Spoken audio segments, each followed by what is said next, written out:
पुरानी Delhi railway station के बाहर मॉब लिंचिंग मामले में दिल्ली वक्फ बोर्ड के चेयरमैन और ओखला के एमएलए अमानतुल्लाह खान ने गुज़िश्ता रोज थाना कोतवाली में धरना दिया। उनके साथ उत्तर प्रदेश कैराना के एमएलए नाहिद हसन भी धरने पर बैठे थे।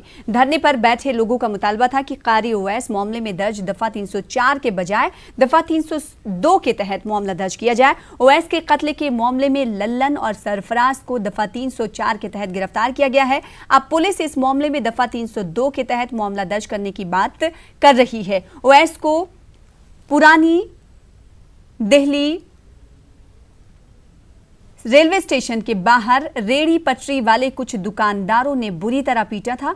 दोनों के बीच झगड़ा किसी सामान को लेकर, हेडफोन की खरीदारी को लेकर हुआ था, जिसके बाद ये तनाजा इतना बढ़ा कि ये मारपीट में तब्दील हो गया और कारी ओवैस को पीट कर मार डाला गया, जिसके बाद ये मामला सामने आया। आपको बता दें कि 26 अगस्त की रात का ये मामला है।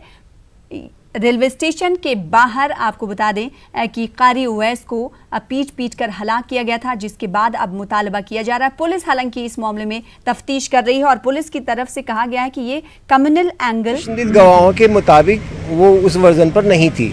अभी चश्मदीद गवाह आए हैं और उन्होंने अपना वर्जन बताया है पुलिस को, और एक सेपरेट एफआईआर दर्ज करने के लिए हमने एप्लीकेशन उन दोनों आदमियों ने दी है। उनका वर्जन यह है कि हम तीनों आदमी सहारनपुर जाने के लिए, और उसको ओवैस को शामली उतरना था या कांदला उतरना था, तो वो लोग ट्रेन पकड़ने के लिए स्टेशन पर आए थे, जहां लीड खरीदने के लिए उस बच्चे ने, ओवैस ने एक पटरी वाले से कुछ बातचीत की, जिस पर उसने कुछ जाति सूचक तरीके से उसको गाली दी, जिससे उसने कहा भाई गालियाँ वालियाँ मत दो। इसी पे तकरार बढ़ी और आसपास जो और लोग थे उन्होंने सब ने एक नाजायज़ मजमा बना के 10 से 15 लोगों ने उनके साथ से लात खुसा थप्पड़ों से मारपीट की। पुलिस ये कह रही है, देखिए उनका तो हठधर्मीपना एक रवैया है कि एक एफआईआर दर्ज हो चुकी है किसी आशीष पांडे के नाम से।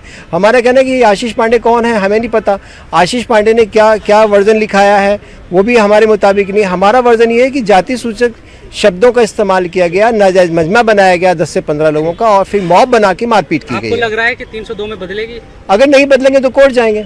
अभी एफआईआर दर्ज की है और उन्होंने ले लिया रिपोर्ट, बाद में जो होगा वो देखा जाएगा। अभी कुछ क्या चाहते हैं आप पुलिस से, किस तरह की कार्रवाई? हम पुलिस से चाहते हैं जिसने भी ये किया है उसके खिलाफ सख्त से सख्त कार्रवाई हो, और जो बेगुनाह है उसको कुछ ना हो। यहाँ तक मुझे पता चला है यहाँ पर कि जो आरोपी हैं उन पर 304 का मुकदमा लगाया है कि गैर इरादा हत्या का, और हम लोग ये चाहते हैं कि 302 मुकदमा लगे ताकि उन पर हत्या का मामला चले, ना कि गैर इरादा हत्या का और गैर जमानती वारंट।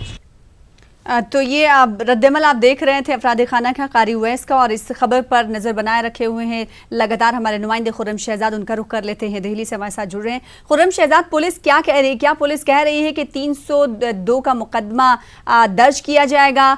इस शुरुआत में हमने देखा था कि पुलिस ने कहा है कि इसमें कोई कम्युनल एंगल नहीं दिखता है। अब पुलिस क्या कह रही है?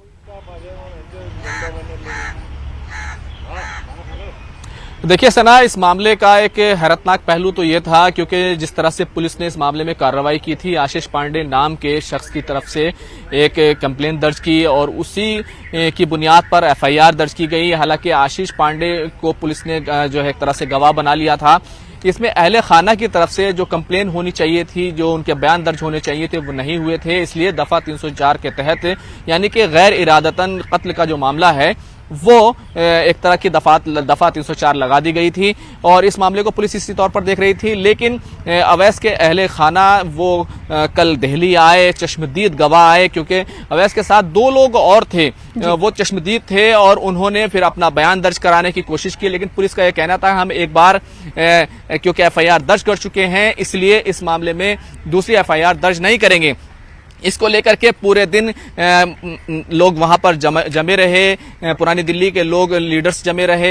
एमएलए जो ओखला के अमानतुल्लाह खान है वो भी वहां पर पहुंचे, और सबसे बड़ी बात यह है कि कैराना के जो एमएलए हैं नाहिद हसन, वो भी जो है लगातार जमे रहे। रात 2 बजे के करीब पुलिस ने यह बात मान ली कि वो इस मामले में न सिर्फ चश्मदीद के जो गवाह हैं उनके बयानात दर्ज करेगी, अहले खाना की शिकायत लेगी, और इसी बुनियाद पर रात एमएलसी कराई गई 4 लोगों की। अभी हमारे पास ये लाइए कि एमएलसी रात में करा ली गई है। अब उस 304 के साथ साथ दफा 302 के तहत भी यह मामला दर्ज कर लिया जाएगा।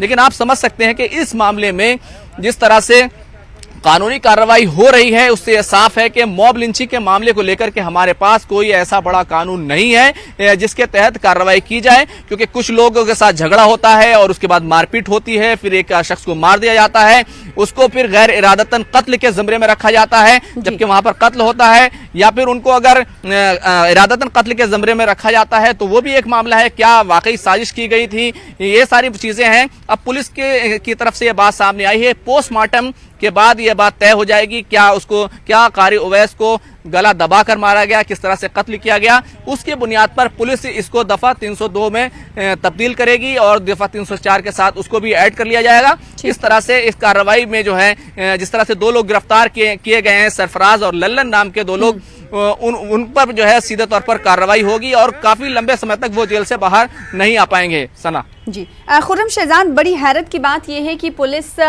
ने जो कारी उवैस के हमरा जो उनके अहले खाना का एक फर्द था, रिश्तेदार था, उसका बयान नहीं रिकॉर्ड किया, उसी चश्मदीद के तौर पर नहीं देखा। क्या ये पुलिस की बड़ी नाकामी से ना समझा जाए या फिर सोची समझी साजिश किसी और को आप चश्मदीद मान रहे हैं जो उसके साथ मौजूद था जब मारपीट हुई, तो उसका बयान आपने क्यों नहीं रिकॉर्ड किया और उसको क्यों नहीं चश्मदीद बनाया? ये सवाल उठता है पुलिस पर।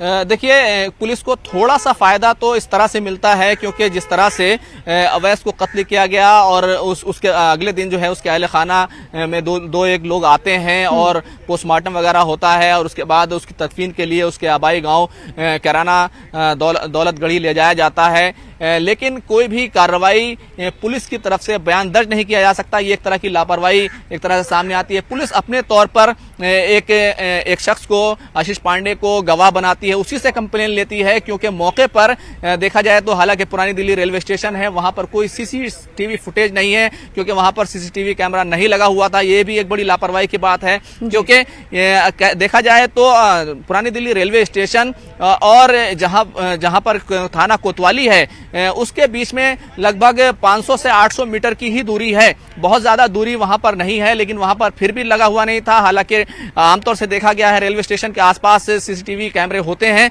लेकिन उसके बावजूद पुलिस ने ऐसा किया और इसकी वजह से इस तरह का शक लोगों के दरमियान बढ़ा। क्या इस मामले को दबाने की कोशिश की जा रही है? पूरी रात धरना चलता रहा। रात के 2 बजे जो आम आदमी पार्टी के एमएलएज हैं और कारकुन हैं वो लोग पहुंचे, पुरानी दिल्ली के लोग वहां पर जमे रहे और तब कहीं पुलिस ने यकीन दहानी कराई कि हाँ, हम इस मामले में कार्रवाई कर रहे हैं और उसके कहना चाहिए यकीन दहानी को पुख्ता करने के लिए जो लोग चश्मदीद थे, 2 लोग, उनकी एमएलसी कराई गई कि क्या इनको चोटें आई हैं और उसकी बुनियाद पर उनके बयानात लिए गए। तो इस तरह से इस मामले में अब पुलिस जो है वो सीधे तौर पर काम करना चाह रही है, लेकिन यह साफ है कि पुलिस इस मामले को किसी भी तरह से मॉब लिंचिंग का मामला नहीं बनाना चाहती थी, बल्कि वो एक तरह के एक गैर इरादतन कत्ल का मामला बनाना चाहती थी। लेकिन अब इस मामले में बहरहाल कार्रवाई हो रही है कि पुलिस की यकीन दहानी के बाद कब ये मुकदमा 302 में तब्दील होता है। हालांकि 304 की दफात लगाई गई है, मुकदमा दर्ज किया गया है। अहलेखाना का मुतालबा है कि 302 मुकदमे के तहत कार्रवाई की जाए। बेहद शुक्रिया हमारे साथ जुड़ने के लिए खुर्रम शहजाद और इस हवाले से मजीद तफसीलात फराहम करने के लिए। फिलहाल इसी के साथ दीजिए मुझे इजाजत। आदाब।